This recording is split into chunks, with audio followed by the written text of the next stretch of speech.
पिछले एपिसोड में हमने देखा था कि एल्केमी का जो कंपटीशन था वो यहाँ पर शुरू हो चुका था। सारे के सारे लोग कंपटीशन में आ चुके थे और इस कंपटीशन के अंदर सभी को पिल बनानी थी, जिस पिल का नाम था एंगर ऑफ गॉड। जो भी इस पिल को बनाएगा वही इस राउंड को जीतने वाला है। तो सारे के सारे लोग यहाँ पर आने के बाद अपना अपना एल्केमी की मदद से पिल बनाने के काम पर लग चुके थे। जब बादियन अपनी पिल बना रहा होता है तो वहाँ पर कई सारे बंदे आ चुके थे जिनको नेशन मास्टर ने भेजा था उसको मारने के लिए। तो जितने भी बंदे यहाँ पर अपना एल्केमी कर रहे थे उन सभी को टास्क मिला हुआ था बादियन को मारने का। लेकिन जो भी उसके ऊपर अटैक करने जाता बादियन अपनी पावर का इस्तेमाल करते हुए उन सभी की वाट लगा देता, जिस वजह से कोई भी बादियन के ऊपर अब अटैक करने को तैयार ही नहीं था। सभी की हालत खराब हो चुकी थी। जिसके बाद यहाँ से ये एपिसोड शुरू होता है। तो इस एपिसोड की शुरुआत में दो लोग जो थे वो यहाँ पर चुपचाप से छुप कर अपना एल्केमी कर रहे थे। इन लोगों ने ना बादियन के ऊपर अटैक किया, ना ही वो जो फॉर्मेशन आया था उसके अटैक ने भी इनका कुछ बिगाड़ पाया और ये आराम से छुप कर अपना एल्केमी करके पिल बनाने की तैयारी में लगे हुए थे। तो बादियन उनसे कहने लग जाते कि अरे वाह, बड़े शान से छुप कर तुम अपना काम कर रहे हो, मेरी तो तुम्हारे ऊपर नजर ही नहीं गई। तो ये देखकर वो दोनों घबरा जाते और कहने लग जाते कि हमें जल्द से जल्द अपनी एल्केमी को पूरा करना होगा। इस बादियन ने हमें देख लिया है, ये हमें छोड़ेगा नहीं। तो वो तुरंत ही जल्दी जल्दी अपनी एल्केमी को करना शुरू कर चुके थे ताकि अपनी पिल को रिफाइन करके यहाँ से भाग सके, वरना तो बादियन उनकी वाट लगा देगा। लेकिन तब भी बादियन जो था वो अपनी पावर का इस्तेमाल करते हुए उनके फर्नेस को डिस्ट्रॉय कर चुका था, जिस वजह से ये लोग भी अपना एल्केमी का काम पूरा नहीं कर पाते और इनको भी डिस्क्वालीफाई कर दिया जाता है। ये लोग भी बाहर अब जा चुके थे। तो वहीं बादियन जो अपना पिल बनाने के काम पर लगा हुआ था उसकी पिल भी रेडी हो चुकी थी, जिस वजह से वो बहुत ज्यादा खुश होता है कि फाइनली चलो मैंने अपना यहाँ पर काम कर लिया। इसके बाद बादियन को भी उस लिंसी रैल्म के अंदर से बाहर निकाला जाता है क्योंकि सारे लोग यहीं पर आकर अपना पिल को रिफाइन कर रहे थे। जैसे ही बादियन बाहर निकल कर आया था वो किन्वू जो था वो यहाँ पर बादियन से कहने लग जाता है कि देखो बादियन, तुम यहाँ पर ना कितना भी कुछ कर लो लेकिन जीतूंगा तो मैं ही। अगर तुमने मेरे जितनी पावरफुल गॉड ऑफ एंगर वाली पिल को रिफाइन कर भी दिया होगा ना तब भी मैं ही जीतने वाला, क्योंकि मैंने जो एल्केमी की है वो तुमसे ज्यादा फास्ट है, तुमसे जल्दी मैंने पिल को रिफाइन किया है, इसलिए विनर तो मैं ही कहलाऊंगा। तुम यहाँ पर जीतने वाले हो ही नहीं, देखते रहना। लेकिन बादियन को अभी उसके मुंह लगना बिल्कुल भी नहीं था। उसको पता था कि यहाँ का विनर कौन होने वाला है और कौन नंबर 1 रैंक पे आएगा। तो ऐसे बचकानों से मुंह लग कर वैसे भी फायदा नहीं है कुछ। सारे के सारे लोग जिन्होंने अपनी अपनी पिल को बनाया था वो लोग एक साथ लाइन में आकर खड़े हो चुके थे और इनमें से ही डिसाइड होगा कि किसने अच्छी पिल बनाई है और कौन इस राउंड को क्लियर करता है। जिसके बाद यहाँ पर रिजल्ट सुनाने की तैयारी शुरू कर दी जाती है। वहाँ पर एक एल्डर आता है और यहाँ पर आने के बाद कह रहा था कि इस राउंड के अंदर टोटल 15 लोगों को सिलेक्ट किया जाएगा जो कि आगे के राउंड में जाएंगे और जो लोग सिलेक्ट नहीं होते हैं उन्हें डिस्क्वालीफाई कर दिया जाएगा। यहाँ पर सिलेक्शन होगा उनकी जो बनाई हुई पिल है उसकी क्वालिटी के हिसाब से। 15 लोगों की क्वालिटी देखी जाएगी, जिन 15 लोगों की क्वालिटी अच्छी होगी उन्हें उस हिसाब से ही रैंक करके आगे के राउंड में प्रमोट किया जाएगा। तो इसके बाद एल्डर एक के बाद एक करते हुए सभी के नाम बताने लग गया था। वो 15वें नंबर से शुरू करता है, उसके बाद 14वें, फिर 13वें, इस तरह से वो नीचे आ रहा था। थोड़ी देर तक वो सभी के नाम बताता है और जब यहाँ पर वो नंबर 4 तक आता है तो नंबर 4 पे नाम था मोरोंग का, जो कि वही एल्केमिस्ट है जो बादियन की हाल फिलहाल ही दोस्त बनी है। उसके बाद और भी 5वें और तीसरे नंबर पे तो बादियन की जितने भी दोस्त वगैरह थे इस एल्केमी के कंपटीशन में आए हुए उनके नाम होते हैं। और अब यहाँ पर जगह बची हुई थी सिर्फ 2, जो कि थी नंबर 1 की और नंबर 2 की।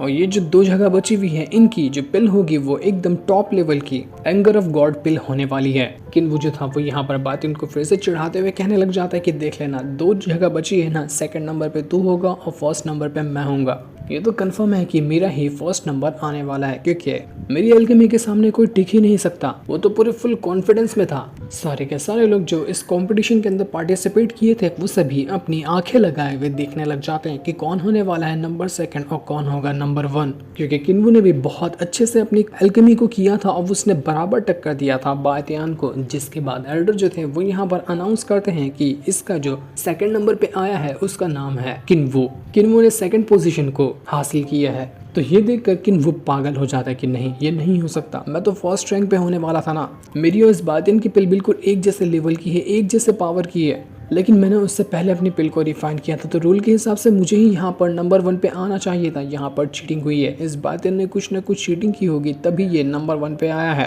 क्योंकि बादियन का ही यहाँ पर नंबर 1 रैंक था। जो देखकर बादियन के जितने भी दोस्त वगैरह थे वो सभी बहुत ज्यादा खुश हो जाते हैं। वो कहते हैं कि हमें तो पहले से ही लग रहा था कि बादियन को हराना मुश्किल ही नहीं बल्कि नामुमकिन है, उसको कोई भी नहीं हरा सकता और जहाँ पर भी वो जाता है 1st रैंक तो उसकी ही होती है।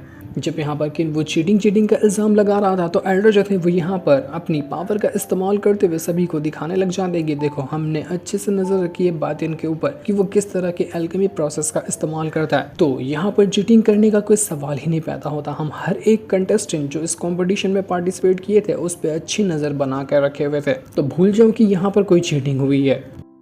सारे के सारे लोग यहाँ पर बातें जिस तरह से अपनी पिल को रिफाइन किया था उस प्रोसेस को ही देखकर हैरान थे कि ऐसा प्रोसेस तो एल्केमी से पिल रिफाइन करने का हमने पहले कभी नहीं देखा था। ये बातें के पास इस तरह की एल्केमी आई कैसे, जो कि बड़ी यूनिक और काफ़ी ज़्यादा मिस्टीरियस लग रही है। जिसके बाद नेशन मास्टर जो था वो यहाँ पर कहने लग जाता है कि अब यहाँ के बाकी राउंड्स खत्म हो चुके हैं, 2 दिन के अंदर फाइनल होने वाला है, तो अपने फाइनल की तैयारी करना शुरू कर दो। उसका मुंह तो पूरा का पूरा लटका हुआ था। वो तो चाह रहा था कि यहाँ पर बातें इस राउंड से ही बाहर हो जाए, लेकिन वो तो बाहर नहीं हुआ बल्कि उसने फर्स्ट रैंक को हासिल किया और अब वो फाइनल में भी जाएगा और फाइनल भी उसके जीतने की चांसेस बहुत ज़्यादा है। जिसके बाद सारे के सारे लोग वहाँ से जो एल्डर वगैरह थे जाने लग जाते हैं। सभी तो खुश थे लेकिन सिवाय कि वो बर्दाश्त ही नहीं कर पा रहा था कि बादल ने यहाँ पर फर्स्ट रैंक को कैसे हासिल किया। वो उसके पास आकर उसको धमकाते हुए कहते कि देख अभी तक कि फाइनल खत्म नहीं हुआ, तुझे तो मैं फाइनल में बताऊंगा। मुझे पता है कि तूने कोई ना कोई चीटिंग की है और उस चीटिंग का इस्तेमाल करते हुए तूने यहाँ पर फर्स्ट रैंक को हासिल किया, लेकिन फाइनल पे तेरे ऊपर अच्छे से नजर बना के रखने वाला, इसलिए इतना जल्दी खुश होने की जरूरत नहीं है। इतना कहने के बाद वो तो वहाँ से चला जाता है। उसके जाने के बाद बातिन के जितने भी दोस्त वगैरह थे वो सभी उसके पास आते हैं और उसको कॉन्ग्रेचुलेशन करने लग गए थे कि बातिन तुम तो सच में यहाँ पर फर्स्ट रैंक को हासिल किया, तो हमें इस खुशी के मौके को ना सेलिब्रेट करना चाहिए। चलो हम चलते हैं होटल में और वहाँ जाकर आराम से इस खुशी को सेलिब्रेट करेंगे। क्यों, क्या कहते हो, सही है ना मेरा आइडिया? तो बात इनके नाम भी कहने से उनको कोई फ़र्क नहीं पड़ने वाला था। वो उसको घसीटते हुए होटल के अंदर लेकर आ जाते हैं और यहाँ पर आने के बाद सभी आराम से शराब वगैरह पीने लग गए थे। रांझी और बाकी सारे के सारे लोग यहाँ पर आए हुए थे। तब जो चैन होती है वो एक शराब को बाहर निकालती है और कहती है कि आज हम यही शराब यहाँ पर पीने वाले हैं। ये मेरी बहुत खास शराब है जो मेरे ग्रैंडपा हमेशा पिया करते थे, तो उनसे ही मैं मांग कर लेकर आई हुई हूँ।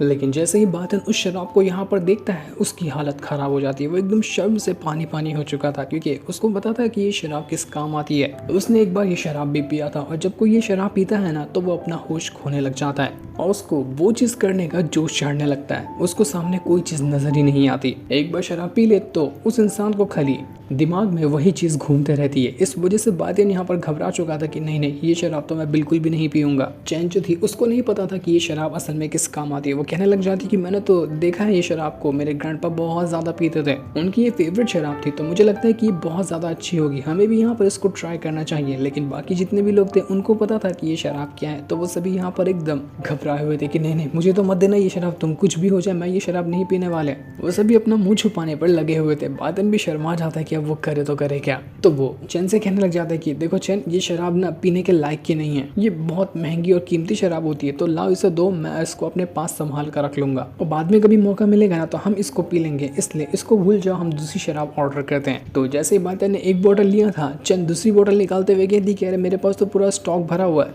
मेरे पास तो और भी कई सारी शराब है, तो इसको संभाल के रखने का कोई मतलब नहीं, आज तो हम इस शराब को सब मिलकर पियेंगे। वैसे तुम बताओगे कि आखिर इस शराब में है क्या जो तुम इतना ज़्यादा घबराए हुए उस शराब को देखकर? तो बातिन कहता है कि अब यार तुम्हें कैसे समझाऊं मैं।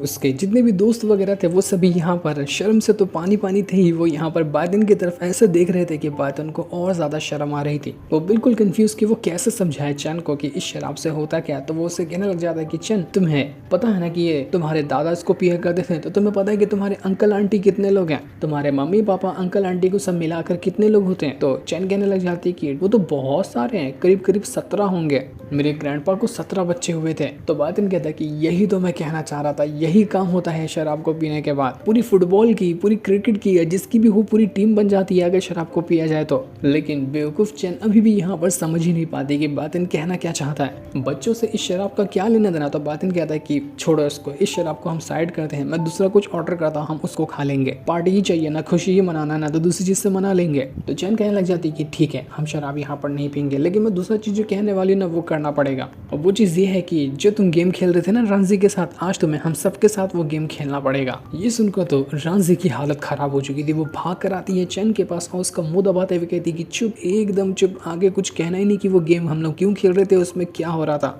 वरना मैं तुम्हें छोड़ूंगी नहीं। बाकी के जो लोग थे वो यहाँ पर देखकर हैरान रह गए थे कि आखिर ये किस चीज़ की बात हो रही है, कौन सा गेम हुआ था इन दोनों के बीच में। वो लोग भी यहाँ पर इंटरेस्टेड थे बातियन से पूछने के लिए कि आखिर तुम कौन सा गेम खेले थे रांझी के साथ, लेकिन बातियन कुछ भी नहीं बताता। वो बताए तो बताए क्या, बता देगा तो उसकी ही इज्जत की वाट लग जाएगी। जिसके बाद वहाँ पर एक लड़की आती है जो खाने वाने की चीजें लेकर आई हुई थी, जिसको बातियन ने ऑर्डर किया था। लेकिन बातियन जब उस लड़की को देखता है तो थोड़ा सा हैरान रह गया था, उसमें कुछ उसको गड़बड़ी नजर आ रही थी। चैन जैसे ही वो खाना खाने की कोशिश करती है, बातियन कहता है कि रुक जाओ, मत खाना इसको। इसके बाद जैसे वो उस लड़की के ऊपर अटैक करता है, वो लड़की यहाँ पर बिल्कुल डिस्ट्रॉय होकर गायब हो जाती है, क्योंकि असल में वो कोई लड़की थी ही नहीं, बल्कि वो एक पपेट थी जो यहाँ पर बातियन और बाकियों के ऊपर अटैक करने के लिए आई हुई थी। बातियन ये देखकर हैरान रह जाता है कि आखिर ये पपेट्स कहाँ से आ रहे हैं, हमें कुछ न कुछ इनका करना पड़ेगा। सबसे पहले ये लोग यहाँ से होटल के ही बाहर जाने की कोशिश करते हैं, क्योंकि ये जगह ठीक नहीं लग रही थी, यहाँ पर हो सकता है कि और भी कई सारे पपेट्स आने लग जाएं। तो सब के सब तुरंत ही होटल से बाहर भागने की कोशिश करते हैं। लेकिन जैसे ही ये लोग थोड़ा दूर बाहर आ ही क्या थे कि उनको ऐसा लगने लग जाता है कि वो लोग किसी तरह के फॉर्मेशन में ट्रैप हो चुके हैं, क्योंकि उनके चारों तरफ एक अलग ही तरीके का फॉर्मेशन बन चुका था और ये फॉर्मेशन इन सभी को आपस में एक साथ ही घेर कर कैद कर लेता है। ये लोग फॉर्मेशन के अंदर से बाहर ही नहीं निकल पा रहे थे। फॉर्मेशन के अंदर से कई सारे तालिस्मान बाहर आते हैं और तालिस्मान अपने अलग अलग पपेट्स में बदलने लग गए थे। जो भी था इन पपेट्स को भेज रहा, वो अपने तालिस्मान की मदद से इन पपेट्स को क्रिएट कर रहा था। तो बातियन यहाँ पर अपनी मार्शल स्वॉर्ड को बाहर निकालते हुए उन सभी पपेट्स के साथ लड़ना शुरू कर देता है, ताकि उन सभी पपेट्स को उनकी औकात दिखा सके। वो यहाँ पर अपनी स्वॉर्ड की मदद से एक के बाद एक करते हुए जितने भी पपेट्स अटैक करने आते हैं वो उन सभी को मारे जा रहा था। कोई भी पपेट उसके सामने टिक नहीं पाता। पपेट्स के अंदर उतनी जान तो नहीं थी, लेकिन उनकी तादाद बहुत ज्यादा थी, इनको मारना बहुत मुश्किल था। एक को मारो तो 10 और निकल कर यहाँ पर आ रहे थे, जिस वजह से बातियन पपेट्स को मार मार कर थक चुका था। उसको ये समझना पड़ेगा कि आखिर इन पपेट्स को रोकना कैसे है, क्या वो करेगा जिसकी मदद से ये पपेट्स यहाँ पर रुक सकते हैं। तो कई सारे पपेट्स को मारने के बाद बातियन को यहाँ पर वो तालिस्मान के टुकड़े मिल जाते हैं, जिन तालिस्मान की मदद से ये पपेट्स को क्रिएट किया जा रहा था। तो बातियन यहाँ पर अपना फर्नेस बाहर निकालता है और फर्नेस के अंदर जितने भी तालिस्मान के टुकड़े थे उनको भरना शुरू कर देता है। तब तक और भी कई सारे पपेट्स ने यहाँ पर बातियन के ऊपर हमला करना शुरू कर दिया था। तो बातियन यहाँ पर अपनी थंडर पावर का इस्तेमाल करते हुए सारे पपेट्स को पकड़ता और उन्हें जमा कर बिल्कुल कांच की तरह तोड़े जा रहा था, जिस वजह से पपेट्स की हालत खराब हो जाती है। देखते ही देखते बातियन ने बहुत सारे पपेट्स को मार गिराया था और उन सारे पपेट्स को मारकर उनका जो तालिस्मान का टुकड़ा होता है उसको भर लेता है अपने फर्नेस के अंदर। और उसके बाद वो यहाँ पर अपने फर्नेस की पावर को इंक्रीज करने लग गया था, जिस वजह से तालिस्मान के जितने भी टुकड़े थे वो अपनी पावर की मदद से एक बहुत ही ज़्यादा स्ट्रॉन्ग ऑरा क्रिएट कर रहे थे। और ये ऑरा सीधा चला जाता है उसी फॉर्मेशन के ऊपर जिस फॉर्मेशन ने यहाँ पर बातियन और बाकियों को घेर कर रखा हुआ था, क्योंकि असल में इसी फॉर्मेशन के अंदर से वो पपेट्स बाहर निकल कर आ रहे थे। तो जैसे ही बातियन ने ये अटैक किया था, वो फॉर्मेशन जो होता है वो चकनाचूर हो जाता है, क्योंकि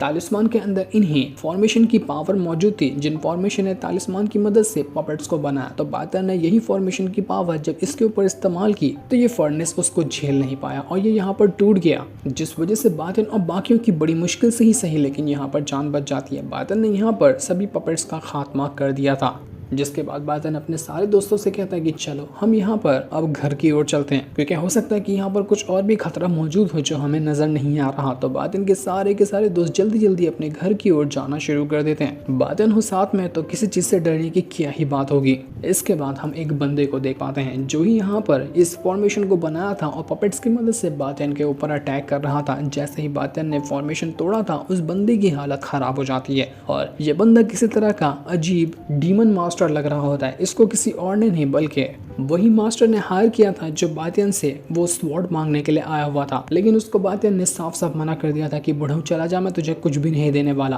तो उसी बुढ़ऊ ने यहाँ पर इस डीमन मास्टर को हायर किया बातियन को मरवाने के लिए, लेकिन डीमन मास्टर कहने लग जाता है कि मुझे नहीं लगा था कि ये बच्चा इतना ज्यादा स्ट्रॉन्ग होगा, इसने आसानी के साथ मेरे अटैक को डिस्ट्रॉय कर दिया। ये छोटा है लेकिन बड़ा धमाकेदार आदमी है। इस चीज से तो वो मास्टर भी यहाँ पर हैरान रह चुका था कि बच गया बातियन, लेकिन मैं इसको ऐसे छोड़ूंगा नहीं। जिस सीन को दिखाते साथ ही ये वाला एपिसोड यहीं पर एंड हो जाता है। Thanks for watching.